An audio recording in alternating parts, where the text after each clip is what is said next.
Ukraine और रूस के बीच जारी जंग से ऑटोमोबाइल कंपनियां भी प्रभावित हो रही हैं। दुनिया की नामी गिरामी कंपनियों की गाड़ियों के निर्माण पर इस जंग का असर देखने को मिल रहा है, क्योंकि इन कंपनियों की गाड़ियों में लगने वाले कई पुर्जे यूक्रेन में बनते हैं, जिनका निर्माण इन दिनों बंद है, जिसकी वजह से यूरोप की कई बड़ी कार कंपनियों की परेशानियां बढ़ गई।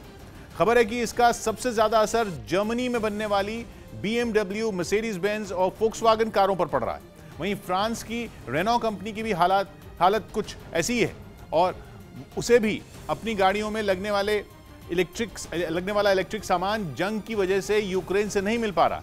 इस लिस्ट में यूरोप की कंपनियों के अलावा जापान की टोयोटा कंपनी भी शामिल है।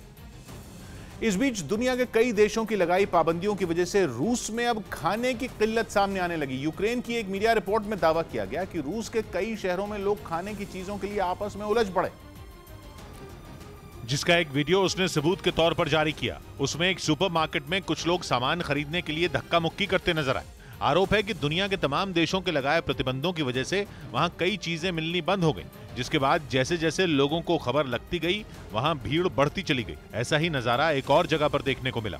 यूक्रेन ने दावा किया कि रूस के सुपरमार्केट में चीनी की बोरियों पर लोग ऐसे टूटे मानो कोई खजाना हाथ लग गया हो। पहले तो लोग उन्हें लेने के लिए कतार में खड़े दिखाई दिए, लेकिन खत्म होती बोरियों को देख उनका सब्र जवाब दे गया। इसके बाद उन लोगों ने उस रैक को चारों तरफ से घेर लिया और फिर कुछ ही सेकंड में वहां बोरियों की लूट मच गई। उधर यूक्रेन पर हमले के बाद रूस पर लगी पाबंदियों का असर अब सीधे राष्ट्रपति पुतिन पर भी होता दिख रहा है। खबर है कि अमेरिका और पश्चिमी देशों के बैन की वजह से पुतिन के चेहरे की चमक फीकी पड़ सकती है, जिनके चेहरे पर 69 साल की उम्र में भी एक झुर्री तक नजर नहीं आती।